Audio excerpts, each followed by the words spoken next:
video out so you don't see me chomping away.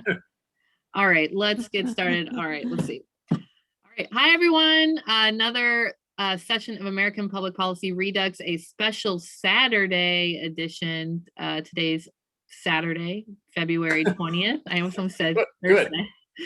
Saturday, and special Saturday edition because we have a wonderful guest joining us. We're going to essentially begin the first of, I think, 3 sessions, more or less, that center around the theme of women in politics today. Obviously, looking at the historical and statistical side of it that Rachel's going to talk about a bit. And then next week, kind of bringing it to what it's like to run, with London joining us for her special appearance, which we're very excited about. So as always, we are recorded.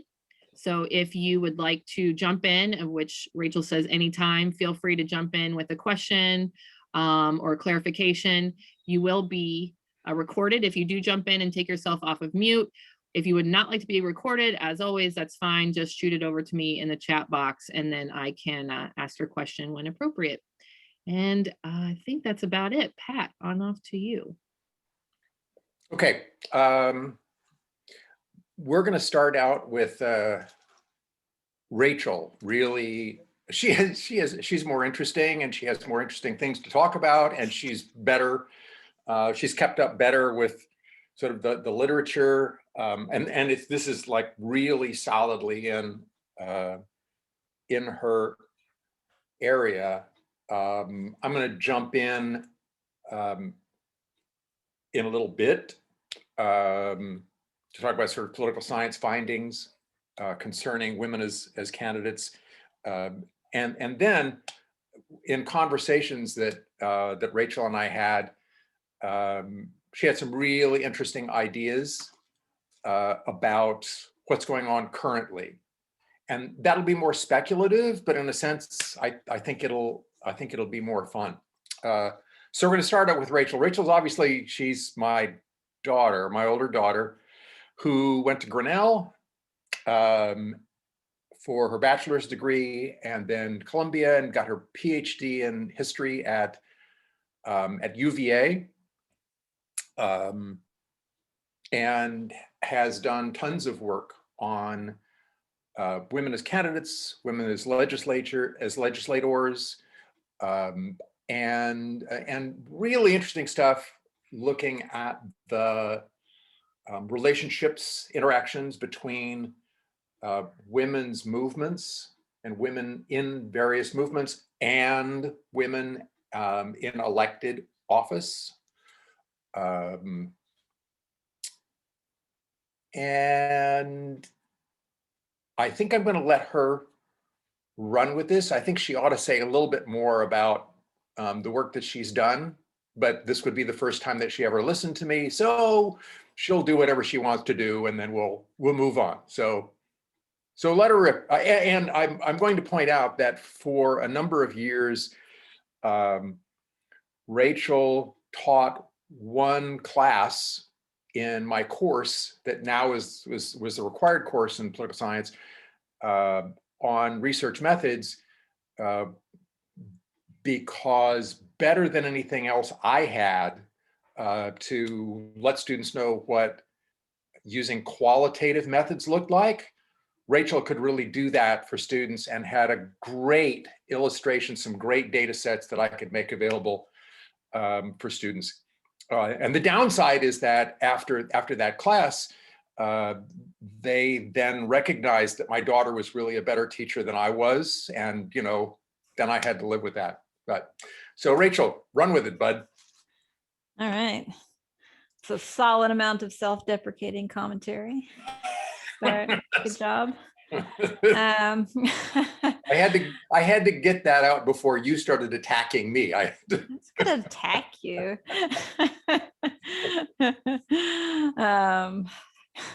I do that on private time. No, that's pretty solid. Just as a little bit more background information on what specifically I've looked at, so that if you have specific questions about things that I maybe have read a bit more around, although with the caveat that I now research primarily in library and information science and history, a sort of overlap between historical practice and library and information practices and the archive. So my knowledge is slightly, I've updated for today, but I do less sort of day-to-day research in this now. But I specifically have written in college and graduate school on Shirley Chisholm and Bella Abzug, and the dissertation is primarily about women in not in legislatures, in Congress, in both the House and the Senate, and the back and forth between where synergy existed and where synergy didn't exist, between the growth of the modern women's movement and its organizations, and then staffing and legislative practice in Congress in the 60s and the 70s. But I'm going to hold off on a lot of that stuff until the second session, when we're going to be talking a little bit about more about legislating as a process. So there's that. So it is primarily 1960s, 1970s stuff that I know the most about. Yes. So just so that you have that background information, I think that was what I was supposed to present before jumping in. Yes. So yeah, then I can kind of hop in, I guess. Cool. I have a thumbs up. I like this little thumbs up in Zoom. Very handy. I think, I mean, one of the big points for me in terms of women in politics, either women running for office or women legislating, is that women have always been there doing those things. Their roles have not necessarily been particularly visible if you weren't within the legislative practices or campaigning practices on the ground. So that's one of the things that I want to start off with, that from the 1770s and the beginning of the formation of parties forwards through to today, women have always been involved in campaigning at some level, and that women were integral to public campaigns that required mobilizing people to go to campaigns, to go to events, to go to parades, to register to vote. They're a key part of the bureaucratic structure of parties. And so, you know, this is one of the things to keep in mind, because this is experience that campaigning, that running for office is necessarily going to sit on. So women have always had that. It's just that the environment and the ability, perceived or otherwise, to run for office has varied over time. And so they are there immediately, and sort of start off with a fun picture. They're immediately ready to go in 1920 when they get the vote. Here, women are doing some campaigning. I tried to pick something from Chicago, near to South Bend at least, since there aren't a lot of good South Bend pictures. But you have this kind of representation of women in politics, in the media, in national and local media through the 1900s. So there are women sort of visibly involved in campaigning this entire time. And women start running in their own right, largely out of the suffrage movement and the temperance movements. So they first get involved in movements to gain the right to vote and movements to get rid of alcohol. These are the two main movements of the turn of the century that women are integral to, and involved really in running. They run those campaigns for a lot of different reasons. But these are the campaigns, the movements where they get political training, and they develop interaction with relationships to parties as parties are developing. And so during this period of time, women start to get elected in small numbers at the local and state level, primarily in newly established Western territories and much smaller states in the Northeast. And this is for a number of reasons.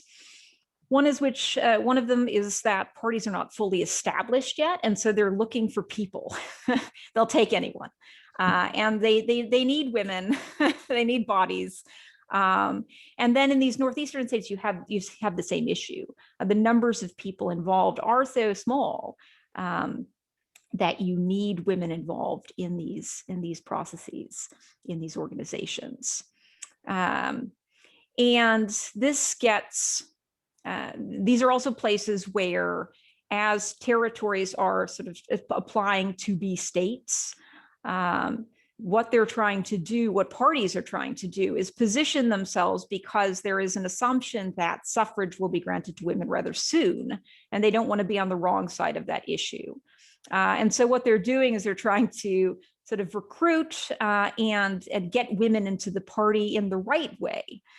For them, for the parties, in the right way means integrating women, getting women as a group. They're not quite sure how women will vote yet. No one knows. They want women to vote for their party. They want to be the party of women, but they don't want women running the party. So it's a nice little dance there, where they're trying to figure out sort of how to channel women's energies and get all of the benefits from that without the party being taken over by women. And that's why you see women elected in smaller numbers. There's a small integration, but not in any sense of the word, an equal relationship with any of these parties, even in the West, even in these smaller northeastern states. One of the kind of fun things about women campaigning and suffrage happening is that the first woman to get elected to Congress, Jeannette Rankin, actually gets elected, there she is, before suffrage. She gets elected in 1917. So you don't need suffrage to get elected. You can run a campaign before women can vote. And this really demonstrates, I think, here she is giving a speech, demonstrates the interesting relationship between mobilization of women as voters and the perceived openness or closedness of the political system to female candidates. And Jeannette Rankin, she's from Montana, so it's one of these Western states. And she runs on a platform of suffrage in opposition to World War I, which are at that point in time perceived as particularly female policies, especially suffrage, but pacifism is also perceived as, framed as a particularly female policy position. But the speech that she uses is a kind of finely tuned, balanced, yes, these are issues that appeal to women in particular, but politics needs these kinds of voices. And regardless of sex, these are policies that are good for the nation. So there's this balancing of women's interests as understood then with national interests. And there are a few things that I think are interesting about that campaign. One of which is a thread through a lot of this, which is press responses to female candidates. I pulled a Washington Post article title, Congresswoman Rankin, real girl likes nice gowns and tidy hair. That's the title of the article. She gets elected. That's the title of the article in the Washington Post. Just to get a sense of what the coverage of a person who is a pacifist and pro-suffrage and out there campaigning on the campaign trail, that's the kind of coverage that she's getting. And these same journalists will demand this entire period of time that women candidates absolutely not make reference to their sex, that they win on quote unquote merit as normal candidates, not as women, but they also ask them lots of sort of women's politics questions. So it's a bit of a catch-22. There are a few pluses and minuses with this, one of which is that women know what questions they're going to get. And so they can prepare answers in advance, and you'll see the same kind of pirouetting around rhetorically around these issues from a lot of female candidates across the party political spectrum. They'll use the same kinds of formulations, and they are interesting. They are interesting formulations. And in addition, women tend to get an absolutely insane amount of media coverage. Most first-time male candidates will get ignored. Female candidates are an exciting anomaly. So they will get an insane amount of press coverage for free. And so this is one of the interesting things about female candidates up until about World War II. Really through World War II up until the 50s, through the 50s up until about the 60s. And so one of the things that I think is interesting about this first period, and I've divided the lecture into a set of periods. The first one goes up until suffrage, and then it's from suffrage until the 1970s and the women's movement, and then the women's movement until, a few years ago. And then Dad will take over. And then a sort of end bit. An interesting thing that holds today from this period is, let me switch this again. There we go. There it is. Is this dominance, especially this is the percentage of women in state legislatures from 1971 to 2020.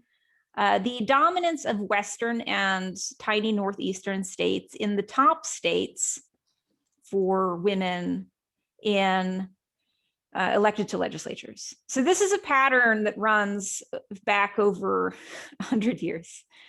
That these are the states that primarily elect women because there are long histories of women being involved in party politics, getting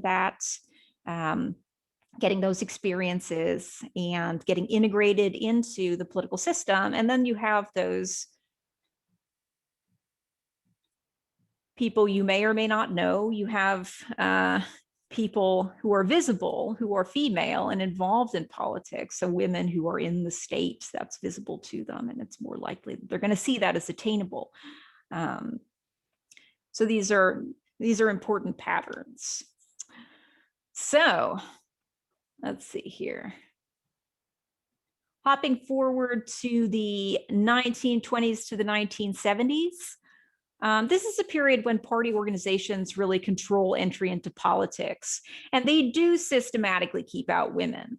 And they do that through a number of tactics, one of which is to create women's branches of the party and give those branches very specific tasks that are largely bureaucratic and get out the vote oriented. They are basically the media wing, the local media wing, the on the ground wing of the party. Those are the women who do the on the ground organization. So they're running campaigns. They're just not campaigning themselves in large parts. And party organizations have a number of explanations for why they're doing this. One of the foremost arguments is that they want career politicians, and they don't think that investing in female politicians is worthwhile. And they don't think that investing in female politicians is worthwhile because women take a large chunk of time off when they have kids and after they have kids to be at home, which is what they should be doing, both parties think. And so there is an assumption that women are going to prioritize that regardless and they're going to be unavailable for that chunk of time. And for most of, or for, the 20th century, one of the things that matters more and more as these legislatures in particular, but, all elected government positions, one of the things that matters more and more is seniority. So what you want to be able to do is elect career politicians who can gain that seniority and that power within legislatures and wield that for the state. So state politicians do not see the point in investing in people who aren't going to be able to start young and work all the way through until, their Strom Thurmond age being wheeled around on the floor of Congress. This is a strategy, and it's a strategy that works. It makes sense. It's a particular idea of women that is the barrier here. And part of this is also to do with policy positions of both parties being built on the ideal of providing systems for male support, financial support of women. And the politicians who run, that's the system they absolutely invest in. And you can actually see that with the women who get elected to, mostly I've looked at Congress here. What's you found an article, I haven't reread it, Over His Dead Body, it's called. Yeah, it's an article by Diane Kincaid, who's a fairly well-known scholar of women in politics. And it's talking about the pattern of women getting into office in Congress, and it's because they succeed their deceased husband. So the main title of the article is Over His Dead Body. Yeah. Which is super inspired. effective. Yeah, super effective way of getting into, especially Congress, but you get into state legislatures this way as well. This is women who, and I want to show an example here, but first I just want to show just the number of women who get into office this way. There are a number of reasons for why a large percentage of the women who are elected to, especially Congress, are widows. But a lot of the reason has to do with the party not wanting to deal with risky political decisions. And so women are viewed as kind of placeholders. And this is actually ends up being a bit of a problem for the party sometimes because, and I'll show an example, women during this period who were married to politicians were also politicians by default. They did political work. They did all the, they did planning, they did organizational work, they did speech writing for their husbands, they ran campaigns for their husbands, they're managing their husbands' political careers. So just to, let's see. Here we have familial connections. These are women who directly succeeded their late husbands. Nice long list. And there are a large number of these women who end up running in their own right, so to speak, after their husband's term ends. And so they take over and they just keep winning elections. Let's see, we've got Florence here does that. Margaret Chase Smith definitely does. She's in Congress forever. Let's see, Frances Bolton, same thing. So there are a number of women who use this to jumpstart their own. Yeah, there we go. Were there Yes, any trends like Democrats versus Republican, it would be more likely to, or was it just across the board? Across the board, yeah. Death deals with Death to all Democrats of and them. Republicans similarly. It's bipartisan Mortality. Absolutely. We don't know how many of these people poisoned their husbands. But there might be a partisan difference there. There might be, I don't know. I refuse to speculate. That sounds like a very dangerous speculation. But yeah, there's a fair amount of sort of accessible literature on this. And the sites that I'm showing are actually, the House has a very good, so it's house.gov, has a very good set of historical background pieces of literature with citations and stuff. Written by House historians, so they are scholarly. And the list that I just showed is from them. And then let's see here.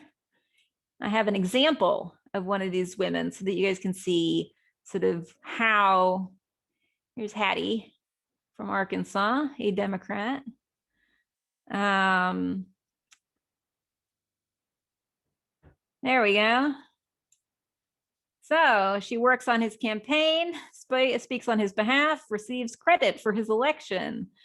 And a lot of the time, there's a lot of in DC networking that goes on that the women do. And so you get a lot of this kind of networking experience before you get elected to Congress. And then they just transfer that to Congress. Here we go.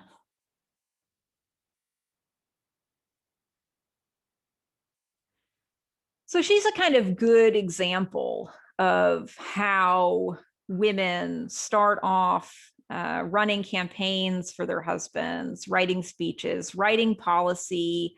They're basically their husband's secretary as well. So they go to Congress with their husband. They run their husband's office. They're referred to as the office wife. This continues even after there is a switch to professional staffing in Congress, when the head secretary, even if it is not the wife, although it sometimes still is referred to as the office wife. And part of my dissertation is about how Congress people tend to abuse that to some extent as well. So people who run congressional offices, regardless of whether they are or not the wife, and sort of making the distinction between those two things fuzzy, are told to write speeches and also pick up laundry and stuff, walk the dog, ferry things around. So you have a long-standing blurring of these roles that helps women get into Congress in certain instances, but also contributes to a very particular division of labor after men have been elected to office that is highly hierarchical and gendered. So that's something to keep in mind, that these two systems are coexisting. Yes, where am I? Widowed into office. And I think, just to reiterate, these women are not in the beginning expected to do much of anything in office other than support their party and continue their husband's policy platform until their term of office ends. And they're not expected to run.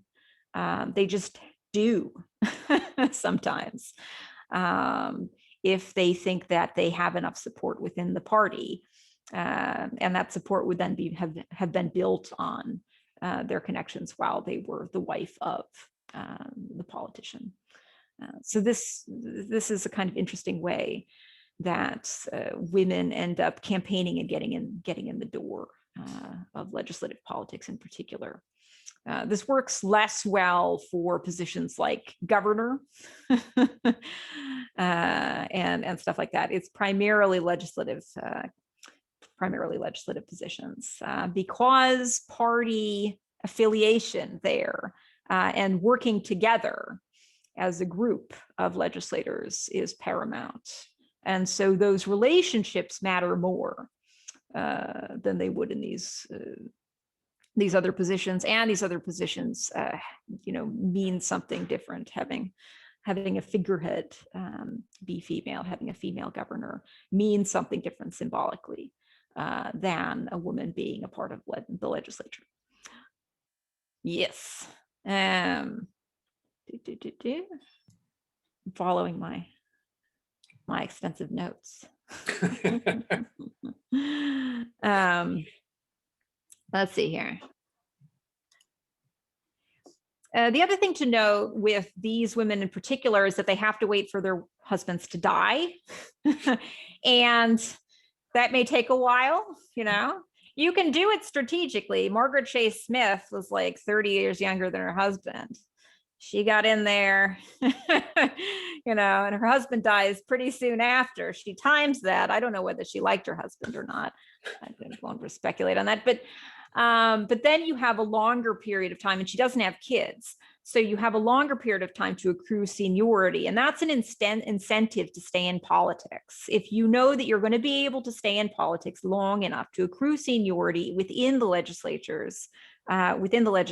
and then, you know, gain good committees, get onto good committees, build up the relationships that you need to build up to have a little bit of power in the institution. And so women who are older, who have worked for their husbands for pretty much their whole lives, and are sort of placeholders when they're in their, you know, 60s, that's something different than if you're Margaret Chase Smith and you get in when you're in your 40s and you have some time to become part of the institution. And that helps you with reelectability as well, because you can say, you know, I'm building up seniority and I can do something for my state or my district. One of the points I think is also that from the 20s through to the modern women's movement, you see actually a drop off in women getting elected. And this is for a number of reasons, one of which is that, as I noted, a lot of women are getting involved and doing campaigning as a group. They get into that through the suffrage and the temperance movements. And as time elapses between those movements and where you are now, you have fewer of those women who are used to running that kind of a outsider campaign. Parties are very effective in shuttling women into positions within the party as support for the party. And so you have power within the party, but that power does not include running for office, but it is power. And so women take that and they stop running in a lot of places, especially for national office, unless they're widowed in. And so you see a drop off in the number of women through the 50s and into the 60s. And then you're going to see a bump in the 70s. And the other thing that happens in the 50s is that, generally speaking, I mean, parties are not just at the height of their power in terms of selection and organization, selection for candidates, but they also are being run, I mean, in large part post World War II, during the Cold War, making a very particular male political image central to the idea of United States democracy. This is how the Cold War functions. And roles for women are very compressed. So this male breadwinner model that you see to some extent in the 20s and 30s is mitigated by things like the Great Depression and other party consolidation. But in the 50s and the 60s, when parties are really powerful, you have the Cold War going, you do have very strict ideals for male and female roles in political public life. And this makes also family determinative. So the example that people normally pull out is Representative Koya Knudsen from Minnesota. I don't know whether anyone has heard of her. She, and I'm just going to quote from this page because I think the formulation is good, was the victim of insidious accusations made more potent by America's oft uncompromising expectations for women in the 50s. She's the first woman to represent Minnesota.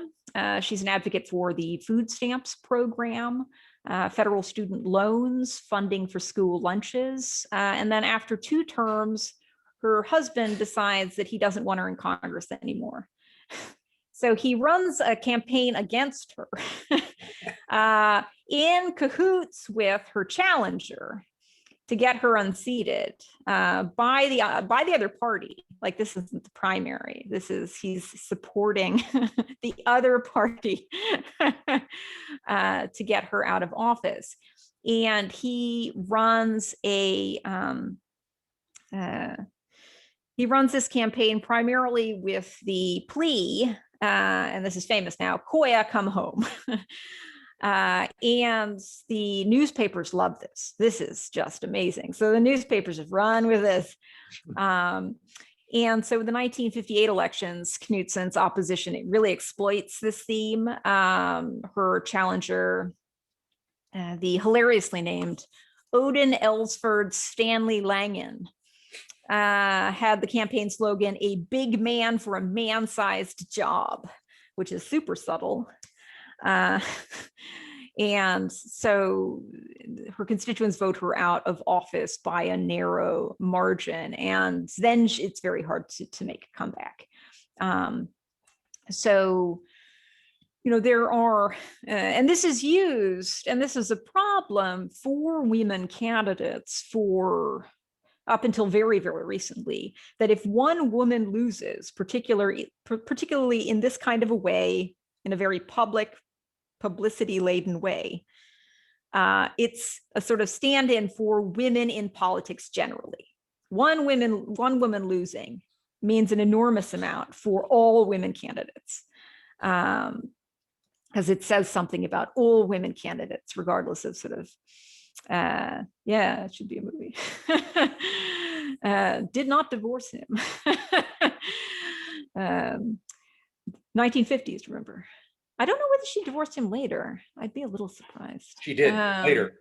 Did she divorce him later? Yeah, she doesn't divorce him right away. She's trying to make a comeback though, and you can't do that if you're going to make a comeback. You cannot divorce anyone. Well, I'm going to read from Wikipedia at this point, okay?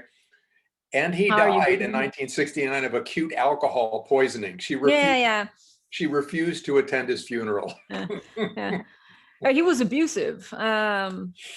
And I mean, there is this sort of, there is this sort of interesting, the divorce laws also, this is not related, but the divorce laws actually need to be liberalized. So this is one of the fun things that happens in the 60s. It's actually quite hard to get a divorce in the early 60s, late 50s, early 60s. But I think the point I want to make with that is that these kinds of campaigns tend to be these like huge metaphorical, meaningful symbols for women in politics. So if you get one story like that, it's like none of the other women have had successful political careers.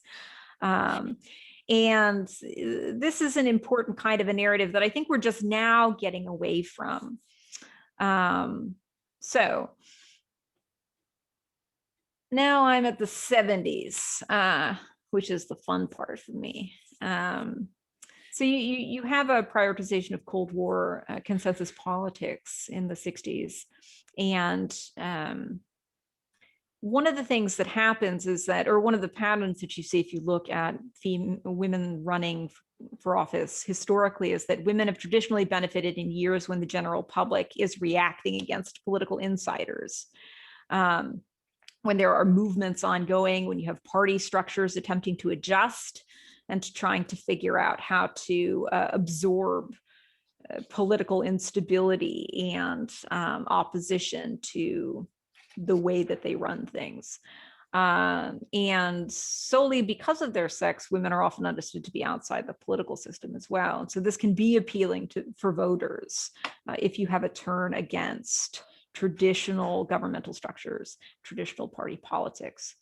And I know that you guys have talked a bit about the 1968 Democratic Convention, so I won't go into that too much, but you get, as you see, a dip in the number of women elected to legislatures in particular.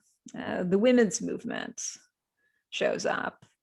And so you get an opening that is pretty interesting and establishes the groundwork for a lot of the kind of, especially democratic female party politics that we see today. So you have democratization of party structures to some extent, and that happens at the same time as women are organizing to run, to recruit female candidates, and to support their campaigns, to teach them how to campaign. The first organization to form is the National Organization for Women. This is primarily a policy-oriented organization. In 1971, you get the National Women's Political Caucus. And National Women's Political Caucus is specifically designed to recruit women into politics, to get them to run for office, to give them the tools to do that. They still do this. You can take online workshops to learn how to run a campaign. They are very good at training, and they've been doing it for 50 years now. And they are supposed to support largely women across the political spectrum as long as they support certain feminist policies. And so initially, it's both Democratic and Republican women who are forming these organizations. Ah, cool. Yeah. National Women's Political Caucus. And they have a Capitol Hill chapter, and I've read all of their archive.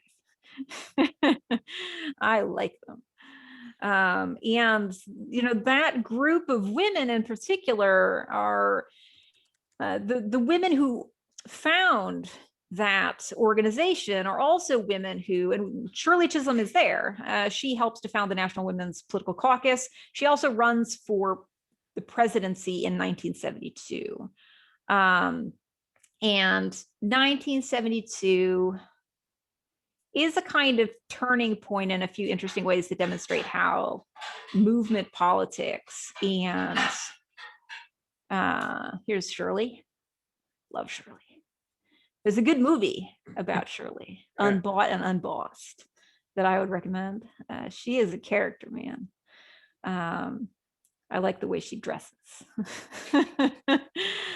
But she is one of these politicians who understands that she's the first Black woman elected to Congress, and understands that visibility and recruitment of groups of people who have not been involved in campaigns before, who do not understand how campaigns work, who have not found party structures particularly inviting.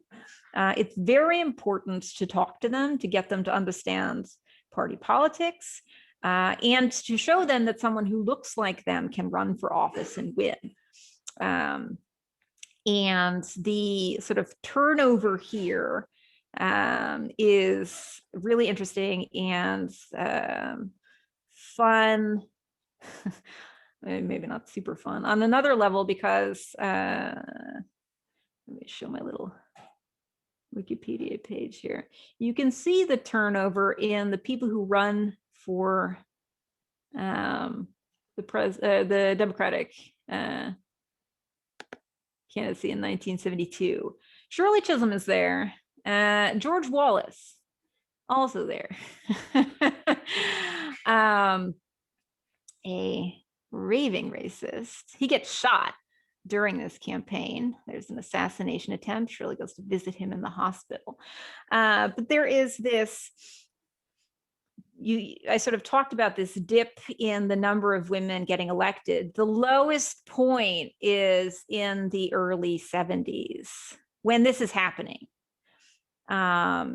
And that is an indication, these dips historically are indications that you're seeing a turnover. Talked a bit about women getting widowed into women getting widowed into legislatures. With the feminist movement, that's no longer cool. So you don't have those people anymore. You're taking those people out of the game. Whew, numbers drop off. New numbers are women who are getting into politics as not wives and widows. So you have this turnaround period. And Chisholm, the interesting thing about that turnaround period is that the women who run as independent candidates and get elected during this low point are statistically more likely than in other periods to be women of color. So you see Shirley Chisholm is in Congress, Patsy Mink is in Congress. There are a number of Black women who get into Congress. This is because of the civil rights movement. That connection between movement politics and women running for office is really, really clear in the 70s. And that's why you see a lag actually with white women, but Black women especially, they're ready to run. And that's a kind of interesting because then that ratio goes away. Because one of the things that happens in the 1970s is you get the establishment of these organizations, and their recruitment is very much connected to the modern women's movement, which is dominated by white women. And so you see an uptick then again in white women thinking, yeah, I'm going to run for office. And that's when you see the numbers go up in a way that doesn't stop until today. That's really where you see the kinds of numbers. You see the establishment of patterns that are going to sit under rising numbers of women running for office through to today. And that's due to the establishment of these organizations. The party balance, and we're going to talk about this a little bit in a bit. The party balance here is not easy to explain, but you're going to see in the in some of these charts that it is largely Democratic, the Democratic Party that has successfully recruited female candidates. And that's for a number of reasons, but largely because these modern women's movement organizations that get founded and are supposed to be multi-partisan in the 70s and are multi-partisan for a while, their policy goals are at odds with, increasingly at odds with, the Republican Party's interest in sort of using the power of movements like the Moral Majority and Phyllis Schlafly's Stop ERA campaign and those kinds of campaigns, so that it ends up being that the women who largely support things like the Equal Rights Amendment, abortion rights, there are a number of other sort of policy things. The women who largely support those things tend to be Democratic women and not Republican women. There are there's a small number of Republican women who do, and you'll see that the women who are in Congress through the 80s and the 90s are women who, by and large, are moderate and support those kinds of policies. And they're there because they also use these same organizations to get into politics. But women on the far right don't get into politics because they don't have this kind of organization. I don't know why I'm pointing over here. This is my notes. Just pointing. You can't see what I'm pointing at. I still think I have like a board behind me. It's like I'm this thing. So you see both the party difference and differences in terms of women's policy positions. Certain policy positions are going to fit into the recruitment strategies and training strategies that are built during the 1970s. Right-wing women's organizations have only started to build these kinds of training recruitment organizations in the last couple of years. They're very recent. So they're about 40 years behind. Behind organizations that were founded from the 70s through the 80s. Emily's List is founded in the middle of the 80s. And that's another one. Very good at fundraising, largely. So you see the establishment of these kinds of organizations from the 70s through the 80s, and that explains a lot of what recruitment and election looks like for women right now. I think I have talked for a really long time. Do you want to take over now? I tell you what, I'm going to be really, really, really, really brief. And like I said, Rachel and I talked about some things about really the midterms in 2018. And we've been talking about that a fair amount in previous Zoom sessions. And I'd like to jump to that really, really quickly. So I'm going to be really, really quick. The fundamental issue all along has been the underrepresentation of women in politics, right? And initially, political scientists took a look at this situation, and the answer that occurred to everybody right away was systemic sexism, right? That sexism pervades American institutions all over the place. And perhaps most importantly, voters are sexist. So voters won't give female candidates an even shake. They're going to discriminate against female candidates. Well, then there was all this research that demonstrated that at least at a certain point in time, that was over, that similarly situated female candidates did just as well as similarly situated male candidates. And in fact, in terms of a key campaign activity, they may even have been more successful in campaign fundraising than male candidates. And so then it's like, that's our puzzle, right? The easy answer turns out to not be true. So what in fact helps us understand that underrepresentation? And the way that I think we want to talk about this, and Rachel's sort of hit each one of these things, it can have to do with, I'm sorry, I jumped over. So the big research question then became, well, if females are just as successful as males, then the underrepresentation at this point results from not enough women running. If you just had more women running, you could start redressing that imbalance. So if we're going to answer that question, then you need to think about three sets of individuals. Women who are potential candidates, party elites and other elites who help recruit candidates and support candidates, and then finally voters. Okay, how are they behaving in ways that if we changed it a little bit, we could elect more women? Okay, and I'm going to stick primarily, as Rachel did, to legislative office.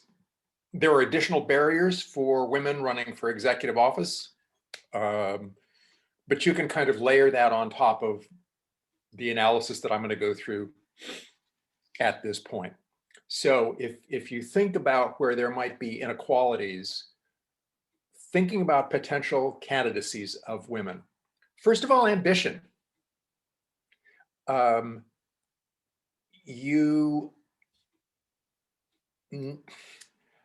It's not clear that there's some sort of inherent gender difference in ambition, but women seem to believe that they should not or could not run for higher office without getting elected to lower offices initially. Men don't suffer from those doubts. I give you Donald Trump. You know, I give there are a whole host of men with hubris who just go ahead and go right to the top. They don't think they need to put in any dues at all. They're already awesome, so they can run for that level of office. A couple of other things. Even if you say, no, I'm not going to go there. Every female candidate, Rachel hit this early on, every female candidate knows that they're going to get increased and more aggressive scrutiny from the media than any male candidate, okay? Even if you present them with the scholarly research that says voters aren't sexist, at least in terms of the outcome, okay? Yeah, if you're a woman and you're running, you go, yeah, I don't believe that. You perceive that as, you're likely to perceive that as an additional barrier, making it more difficult for you to think you should go through the ordeal of running an election. Another factor, as long as sexism exists in American society, women who want to run see this as a real strain on their family.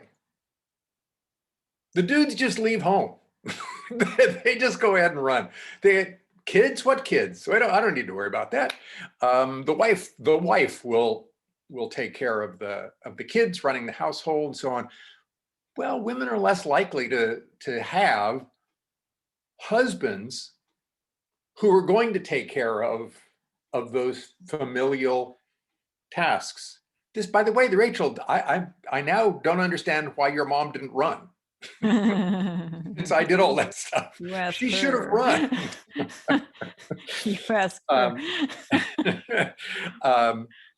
And then finally, and this was a really fascinating thing I came across. It seems that potential female candidates experience more what these authors refer to as election aversion. And that is the sort of ordeal of being engaged in a campaign, and the competition and conflict involved in a campaign seems to afflict potential female candidates more than it does male candidates. This sort of rough and tumble, okay? Move on to the elites. And I'm going to go beyond. Rachel did a nice job of saying, laying out why that changes when parties lose control over the nomination process, and cynicism and distrust of all these institutions increase. So you don't have to get the support of party officials anymore. In fact, it may be deleterious. It may harm your campaign. If you get endorsed by the party in lots of places, that may indicate to voters that you're corrupt. Okay.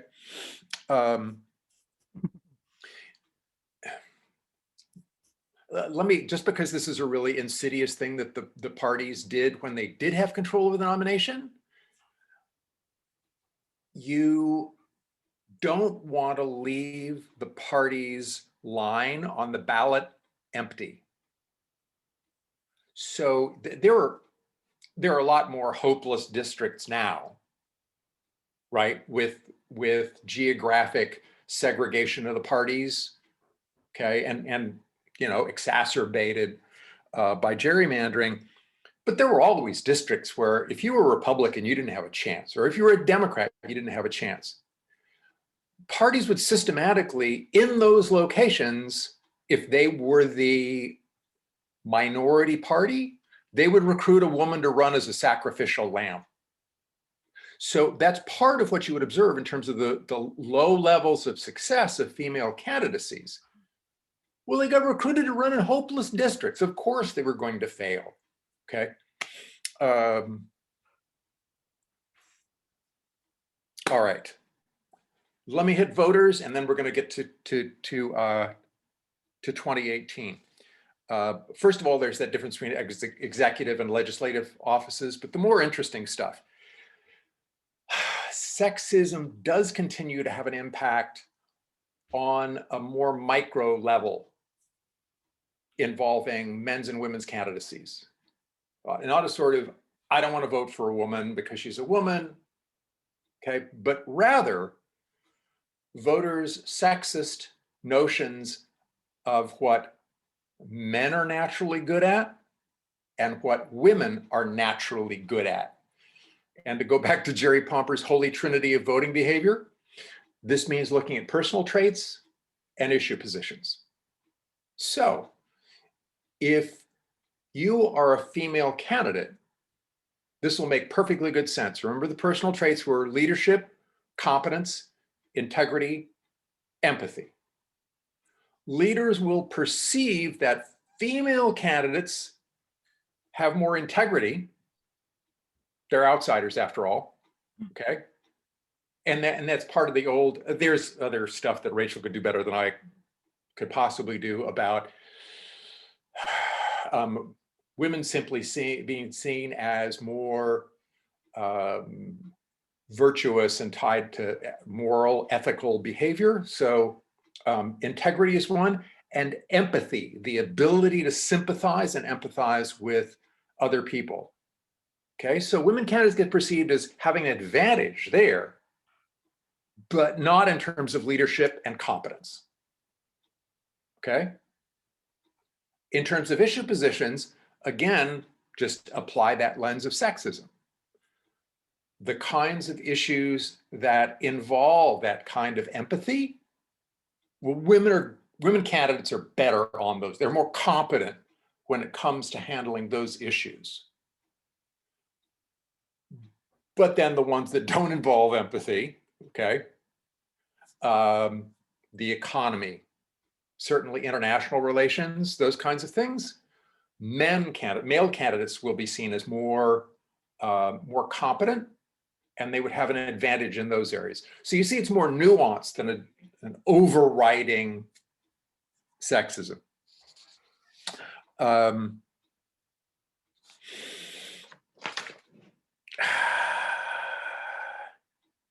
going to stop it there. Is that okay, y'all? I'm going to stop it there just so that we can get to 2018.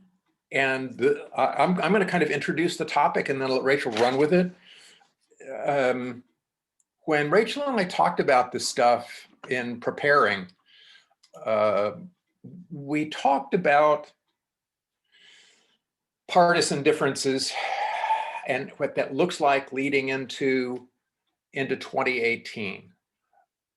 And you certainly see a dramatic increase in the number of women's candidacies in 2018. And it increases on both sides of the partisan divide. Okay? It's, Rachel's going to check me on this, but, and I think it's a marked difference from how women had been doing in the Republican Party prior to 2018. And it gets sustained in 2020. Okay? But the thing we talked about concerned, okay, so what kinds of women are these? And this should give you a visual hint, okay? So that it looks like women running as Democrats are increasingly coming from the more progressive side, and women on the Republican side, completely contrary to what women were doing for most of the recent history, are coming from the really right-wing side of the Republican Party. Okay? So Rachel, go ahead and start the explanation for that. Oh. Tentative. But I'm sorry. We're playing around with ideas, right? So these are tentative explanations. Rachel's a little more conscientious in terms of talking about this stuff. So go ahead. No, I think one of the things that you're seeing is that connection between recruitment and movement politics that you've seen the whole time, right? That right-wing movements now have a different kind of tenor and are actively recruiting people to run for office. This is part of the point of the right wing right now, is to run challengers in primaries where the seat is solidly Republican and unseat moderate Republicans. They've targeted moderate Republicans. And so this is a way for women to get into Republican Party politics now as candidates, if they get in that way. That's something that the Democratic women have not been doing in that particular way, really, in that kind of confrontational, directly confrontational way for very long either. But the Democratic Party has part of its move in the 1970s, and this is sort of part of what I was trying to say with the dump George Wallace out, pull Shirley Chisholm in. Politics is that the party redefines itself as a coalitional party, and women are very much part of that coalition that they see making up the party. And so these new organizations that are founded, the National Women's Political Caucus, Assembly, there are more connections greater communication between the Democratic Party and those organizations than those organizations have with the Republican Party for sort of ideological reasons. So you have a longer standing willingness to pull those candidates into safer Democratic seats where someone simply has gotten old, or you need turnover in that seat and you found someone good, combined with that kind of AOC confrontational politics more recently, where the person is very carefully positioning themselves to the left of the Democratic Party. So you have both of those tracks. You can be a woman and run as a candidate on both of these tracks right now in the Democratic Party. It's one of the reasons why you see more female Democrats getting elected to office, whereas Republican women only recently have been sort of getting in through this highly confrontational kind of politics that's within the Republican Party, but very much designed to oppose moderate Republicanism, which has traditionally been where your women in the Republican Party were located ideologically.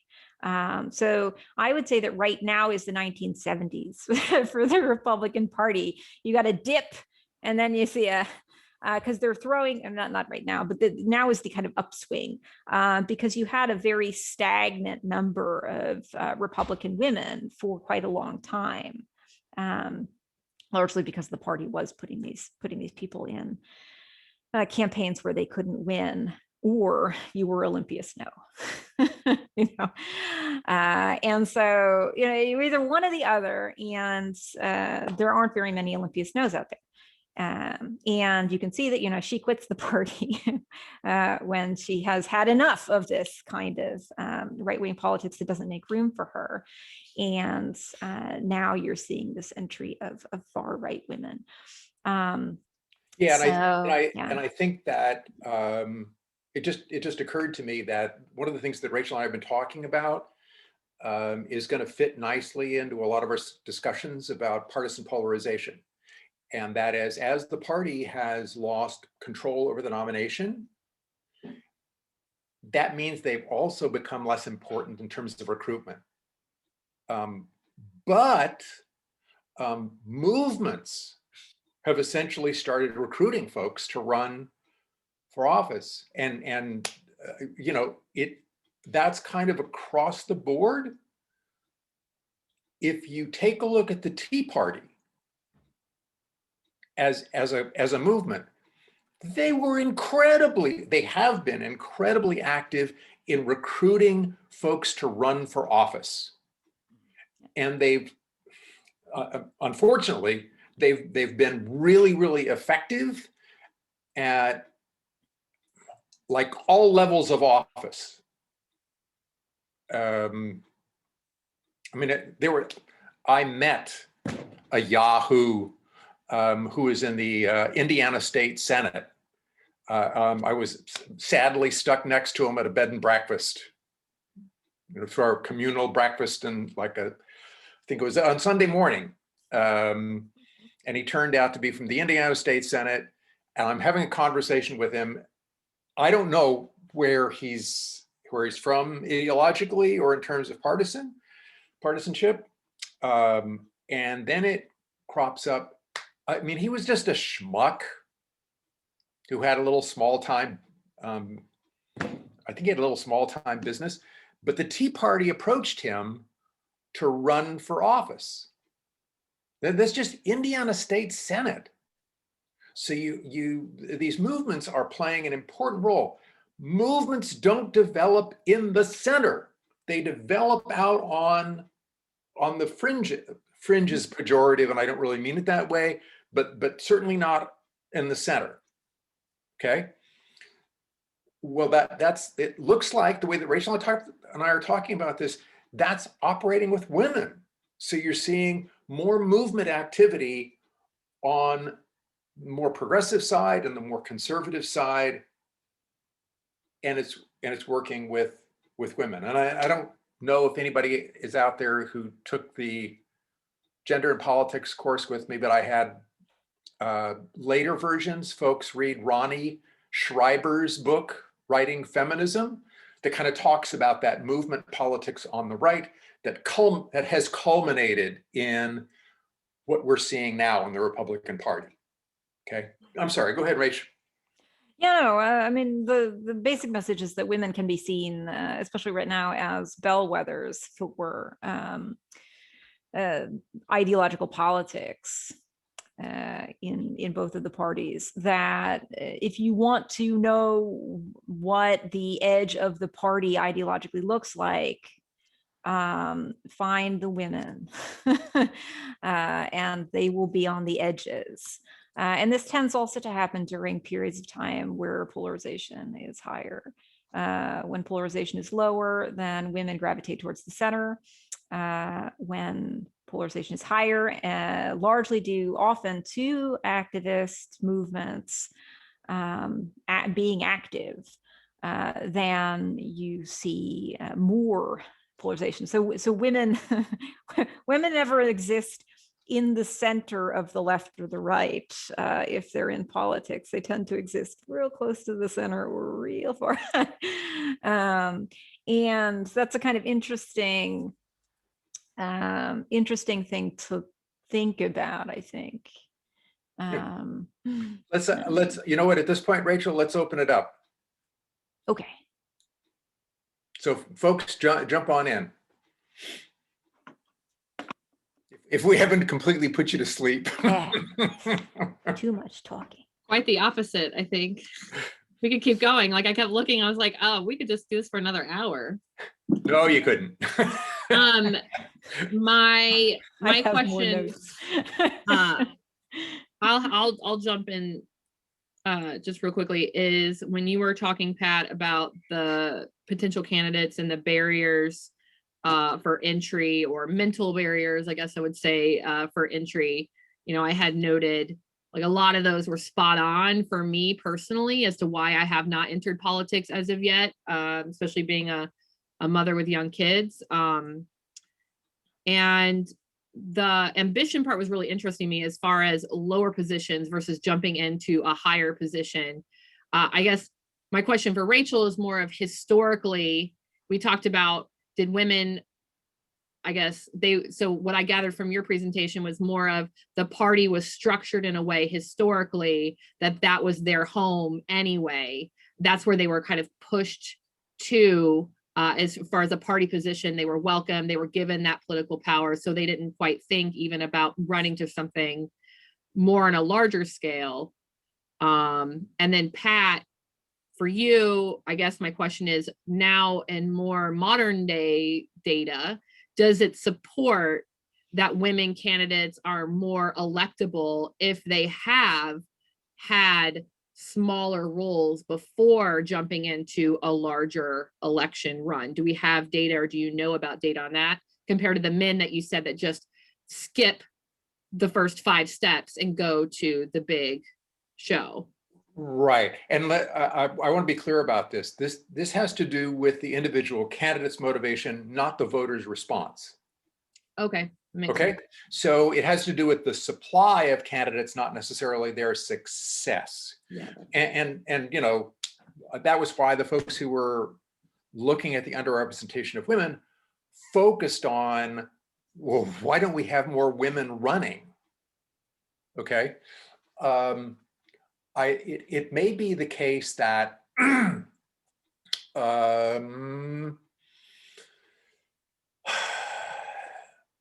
women are beginning to feel less need to run for those lower level offices. I mean, you certainly have some women who ran for Congress this time whose their resume is, shall we say, thin,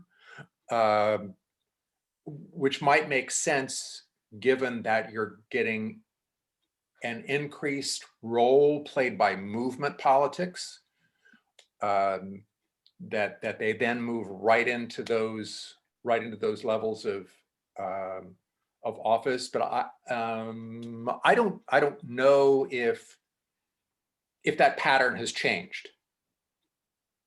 I'm just guessing it may have, the gender difference may have narrowed a little bit just recently.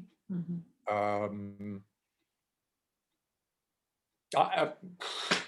I don't know. Rachel, do you have a take on that? I'm not sure historically.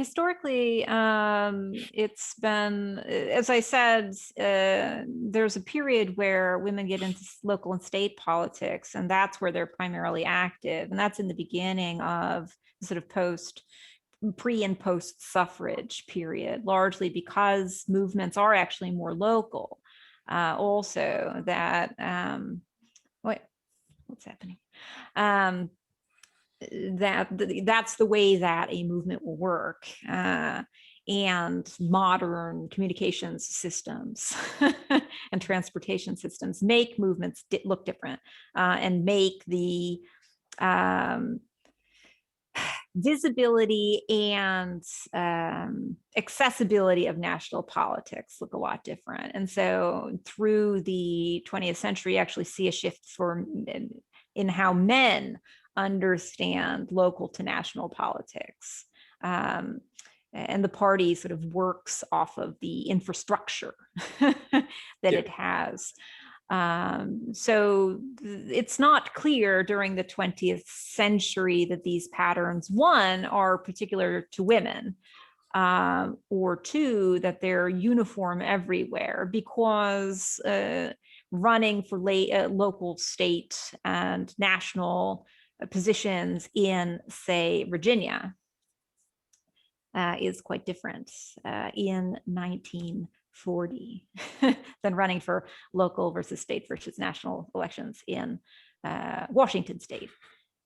So you have very interesting regional variations.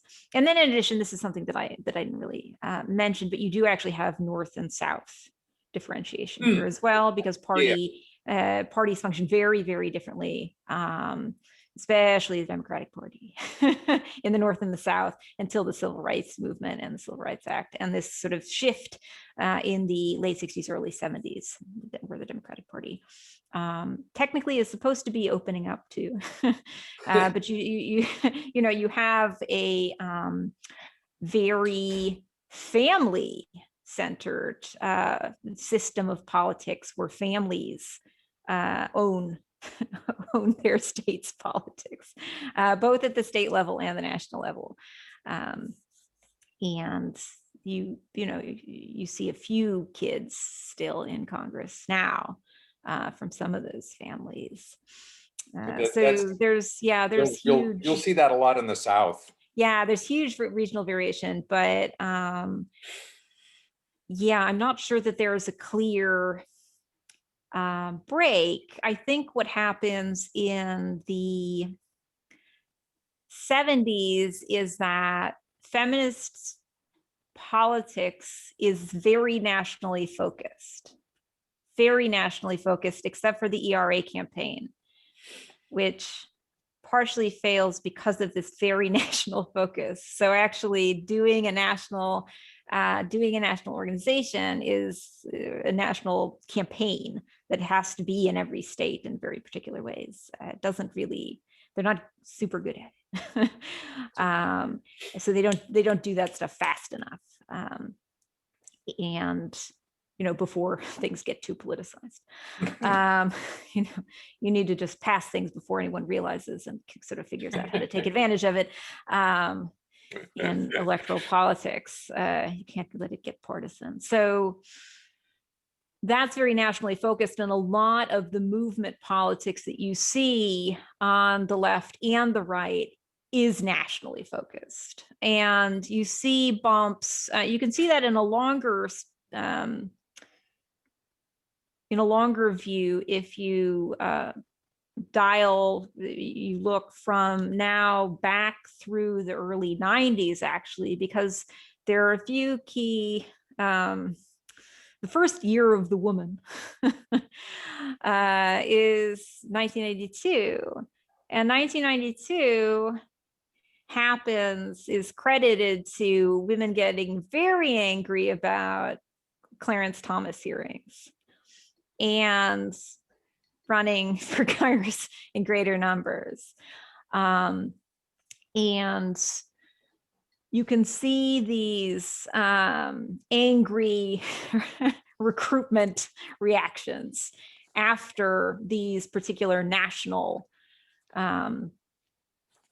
occurrences, national points of anger. And Trump is another one of these instances that results in mass. Just because this came up a bunch in discussions we had earlier, I actually ran across an article where they looked at statements made by women running in 2018. I'll put on the chat this thing in there. Less worried, more angry.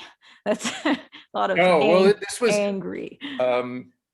This was the main title was Urgency and Ambition, the influence of political environment and emotion in spurring U.S. women's candidacies in 2018.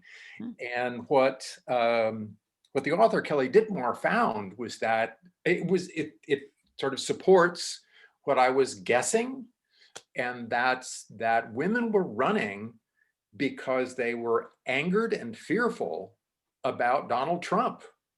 And so, if you can take these female candidates at their word, and I don't see any reason why you shouldn't, that's what spurred those candidacies. And it fits with what Rachel's saying about 1992 and Clarence Thomas. And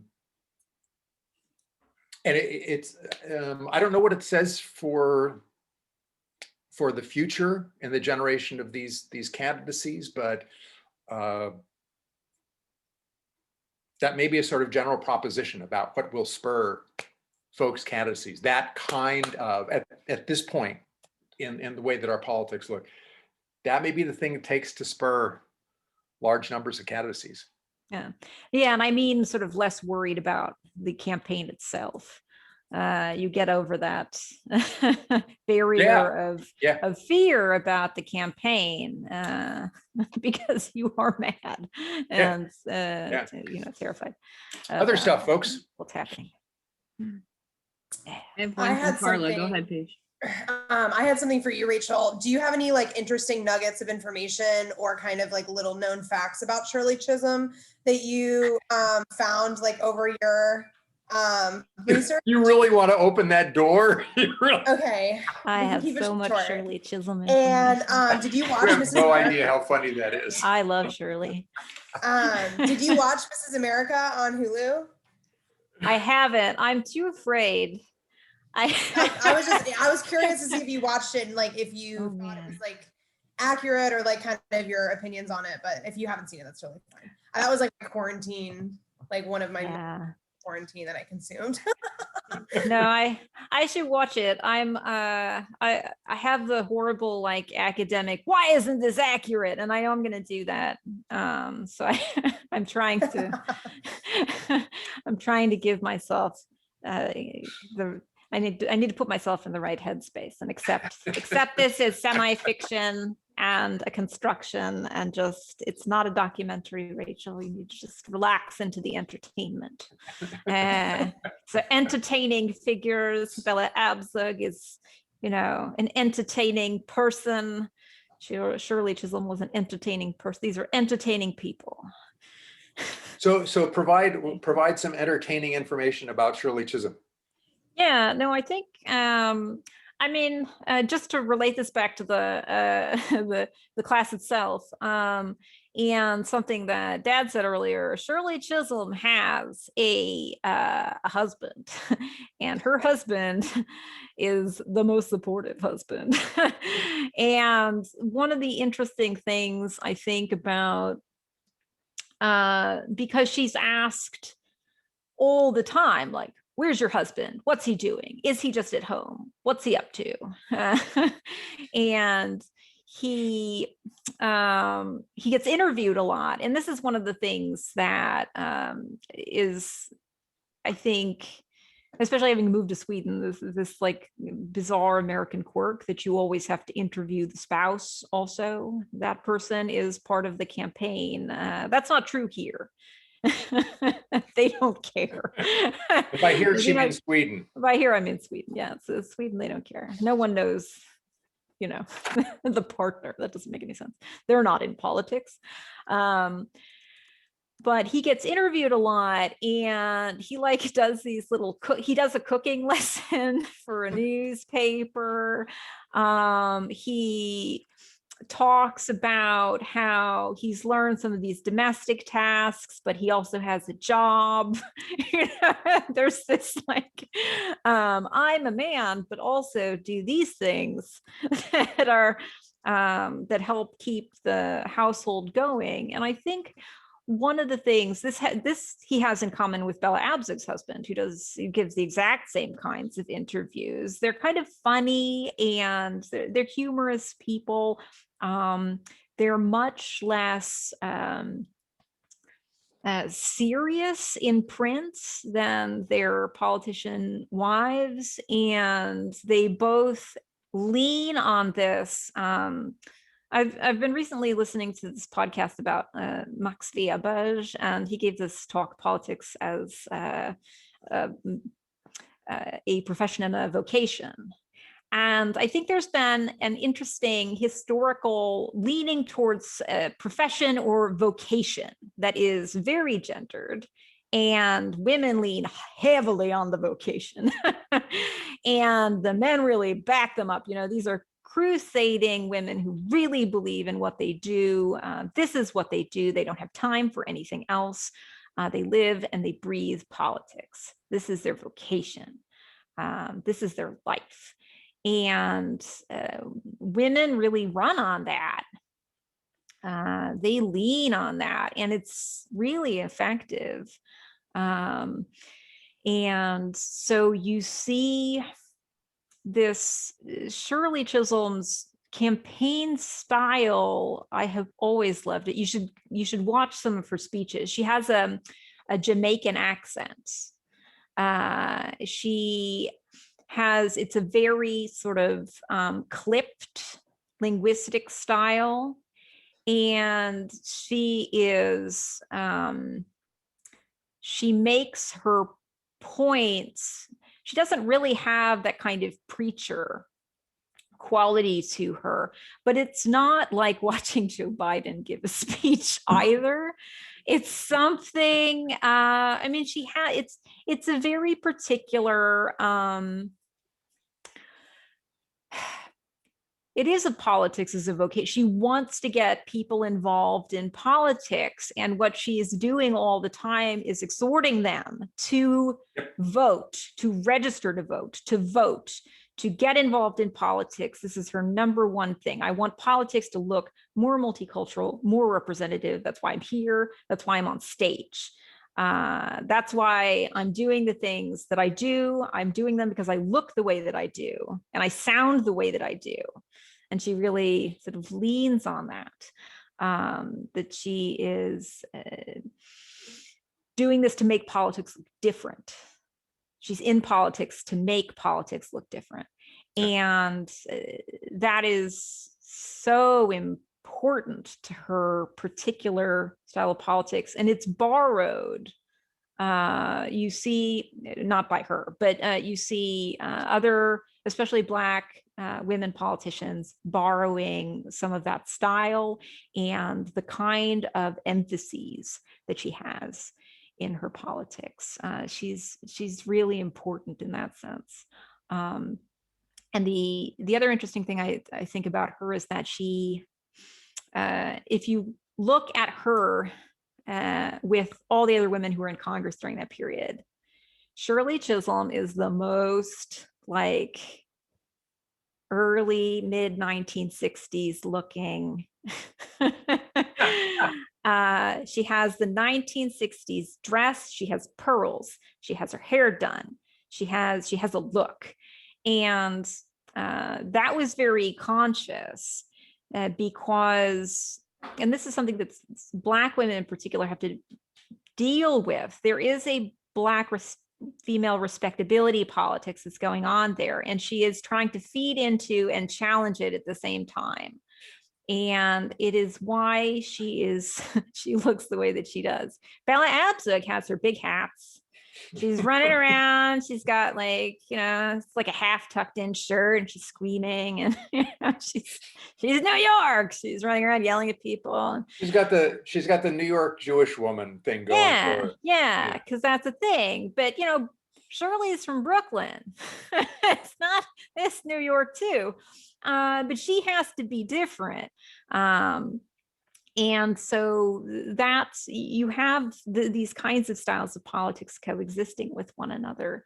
But Shirley Chisholm is a very particularly positioned person. And I think looking at her kind of politics tells you a lot about women as candidates during that period, and how when we talk about women as candidates, we really have to think about race, because there's a tendency to default to white women candidates, and that's not only not representative, especially of Democratic women running right now, but I think is actually not really helpful if you look at the history of women in politics, because you have had pretty consistent, low level, but consistent recruitment of Black women into politics. And that's a bias in the literature. Yeah. In the political science literature, because we want big numbers before we study something. So, and the profession has always had a bias of looking at the national level rather than the state and local level. Well, you didn't have enough to do any kind of systematic statistical analyses of women of color running for, you just didn't have enough. Yeah. Okay, other stuff. Carla would like to know, Rachel, if you have looked at women in politics in other countries, or have you remained your focus more in the US domestic side? Not too much. I've looked a little bit at Sweden just because I'm interested. And there the difference would be that parties are enormously important here. They run the ticket. You vote for a party. You don't vote for people here. You vote for the party, and there's a list. And the party puts up the candidates and puts them in a particular order. And then depending on what percentage of the vote the party gets, that number of candidates down the list is then elected. And so when the feminist movement comes around in the 1970s, parties say, oh my God, we have to deal with this. And they start putting women higher up on the list. So that problem of representation is solved much more quickly. Swedish parliaments, women are over 40% of the parliament, and a huge percentage of the cabinet. And a lot of that has to do with the way in which parties have dealt with the women's movement, and then the way in which they understand recruitment in a period of time when party membership for most parties has been declining, that you have people who are increasingly unwilling to pay membership dues to parties. Here you pay membership dues and then you can vote on who to put on, in various positions and these kinds of things. You have a say in party decision making, and the numbers have been going down. And so, especially in certain parties, you've had greater attention to or interest in recruiting women into positions of power. You see that in most Scandinavian countries. You see that in both Finland, Denmark, and I think Norway now all have female prime ministers. Not Sweden yet, but there will be one at some point. The only party where you really don't see female membership in higher numbers is the Swedish Democratic Party, the racist right-wing party, built on, patriarchal, patriarchal racism. So, they are less interested. I can understand that. It's fine. Don't want to join your party anyway. But yeah, I think the thing that is interesting is that when you contrast this kind of very party-centric structure with and parliamentary, it's not a two-party system. This is a proportional representation place. So whatever proportion of the vote you get, you throw that many people into the parliament. That's how the EU elections work. So that saying that stronger party structures lead to fewer women in politics is not accurate. It depends on the party system and how that party system has a relationship with activist movements, with movement politics. That set of relationships and the way in which the internal domestic political system functions have more to do with female recruitment and women running for office than does sort of strong party systems per se. Yeah, that's the one thing that I would take away from, or that I have taken away. See whether I learn anything else. Who knows? Carla, did you have anything to add to that? No, I don't think so. Thanks. Pat, does anybody have any other questions they want to jump in on or send a chat to ask? If anybody's thinking about anything, Pat, do you want to kind of preview where we're going next with Rachel to set us up, and maybe someone has a question that they'll ask next time? Sure. Here's the deal. What's the date, Michelle, we have for London? Is it this Thursday? The 25th, Yeah, next okay. Thursday. So this Thursday, London Lamar, and I think at least among the folks who are there, Paige, London, right? Yeah. She graduated 2 years ahead of me, but we took political Oh, science really? together. Yeah, she was Okay. 2013, I was 2015. Okay. It's all a blur to me. Yeah. Uh, Are you getting too old to remember anything? Is that what's happening? Most of Where life is a am blur. I? What's All right. I just sort of wander through life at this point, and it seems to be okay. Are you sure? How would you know? No, that don't threaten me. It's the Don't- obvious. What are you gonna do? Come over? I believe London is still like the youngest person in this Tennessee state legislature. She's in the General Assembly, the lower house there. Gosh, I think she got elected to the legislature within a year or two of graduating from St. Mary's. She's a lot of fun. She's just an absolute pistol, and very active in the state legislature, and in various organizations within the legislature.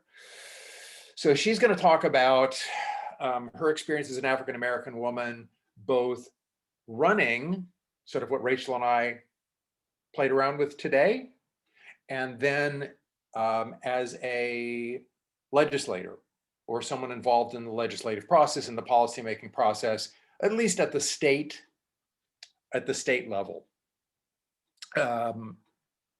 And so we've also got sort of the intersectionality with race that she can talk about, and it's in the context of Tennessee. I mean, if you know anything about Tennessee, that's a pretty I'll leave it there. It makes it particularly interesting. And then 2 weeks from today, Rachel and I will come back and do a more general kind of treatment on women in the legislative process, particularly in legislative positions.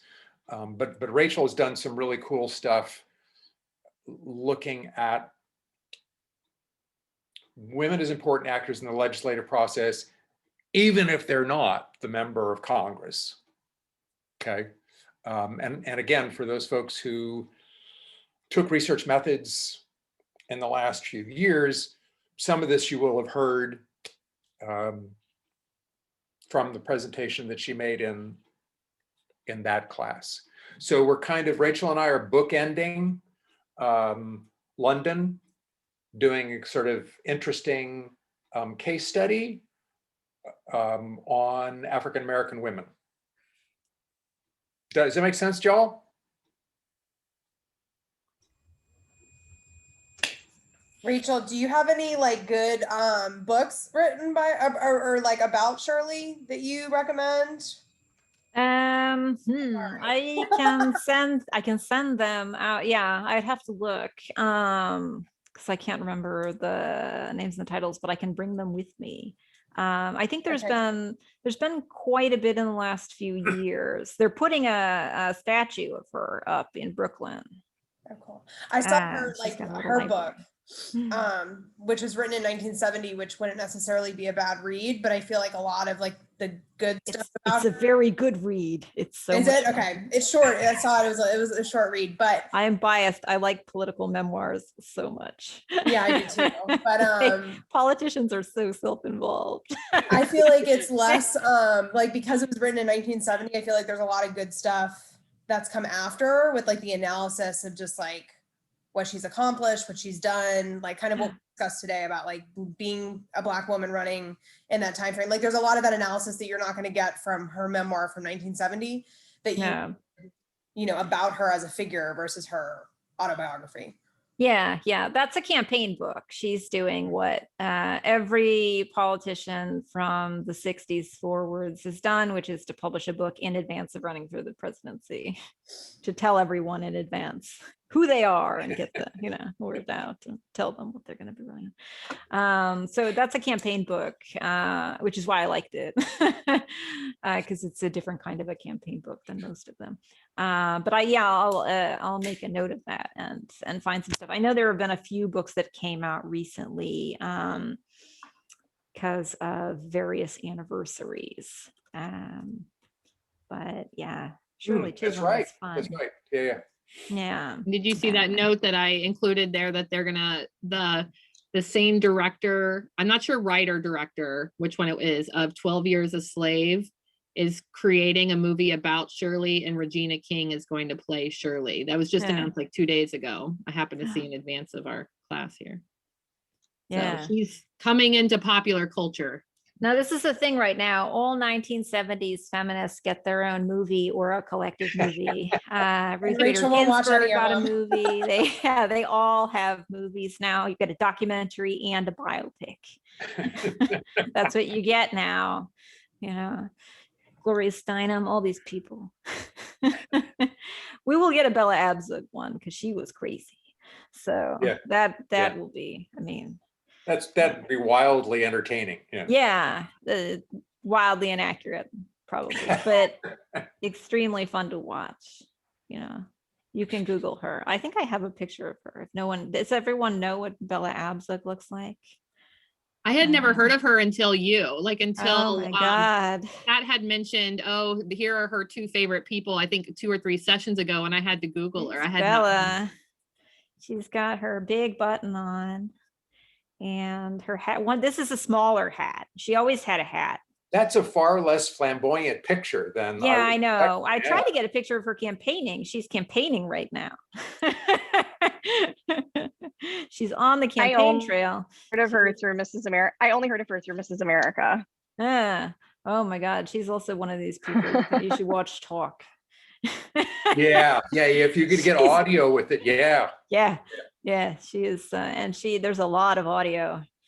I do have to say with Mrs. America, like the cast is fantastic. Like the writing, might kind of be far-fetched, but like they did such a good job with casting those characters. And I can't say that was like my favorite takeaway from that was the cast was amazing. No, I think I have to watch it, but I have to prepare myself for Kate Blanchett as Phyllis Schlafly. It's going to be difficult. That's going to be very difficult for me psychologically. This fits right into when you guys wanted to think fondly back to the West Wing, and I pointed out that I was the one who killed every ounce of hopefulness that faculty would have, that politics could operate the way that it did in West Wing, and I'd step on every one of those things. It's an occupational hazard. Yeah, no, but I'll take a look and see about the Shirley Chisholm books. She is a lot of fun. Yeah, and look up these people. I know but look up these people talking. They are extraordinary. Do we have anything else? Well, I was just going to jump in. I don't have a question, but I was just saying this has been so fun, and mainly because this was my senior thesis topic, but I just totally enjoyed the Pierce family presentation.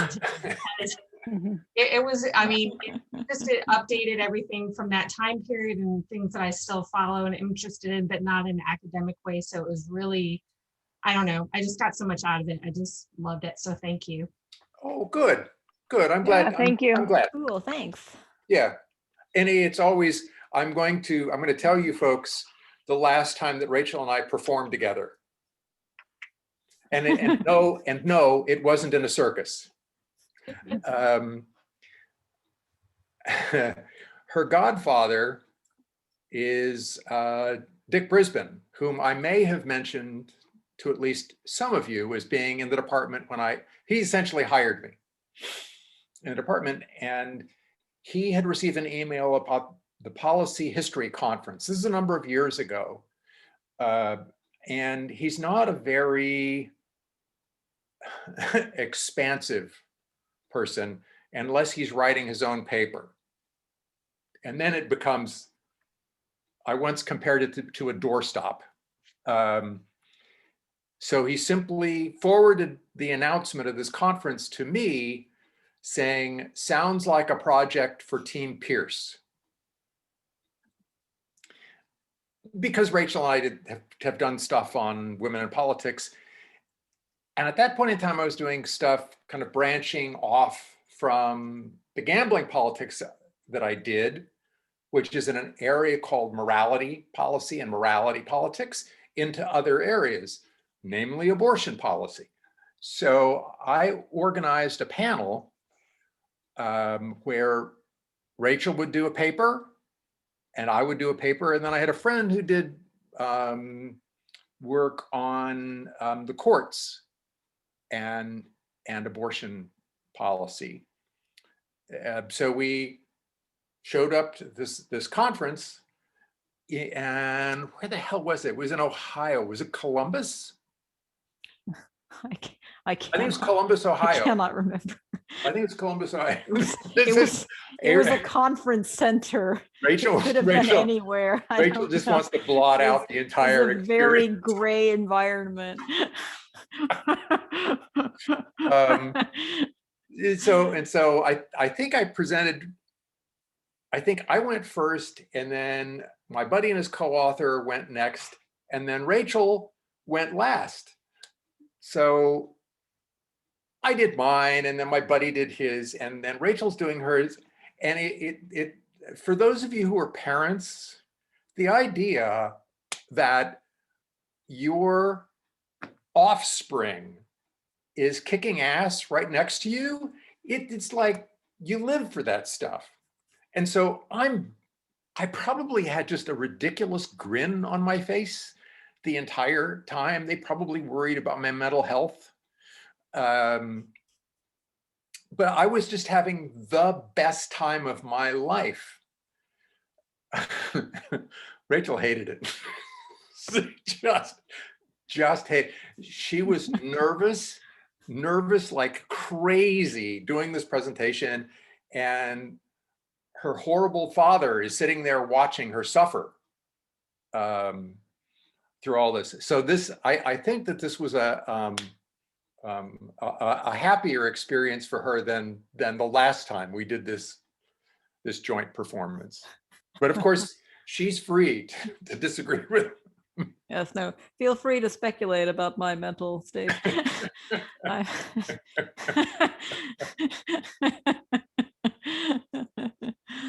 No, I find those kinds of conferences to be Boy, you know, she's in graduate school. I've been doing that sort of thing for ages and ages, and you get used to it. You get comfortable, and you don't worry. You become comfortable joking around when you're presenting your stuff. When you're just getting started, the idea of joking around, it's not. You're not gonna do that.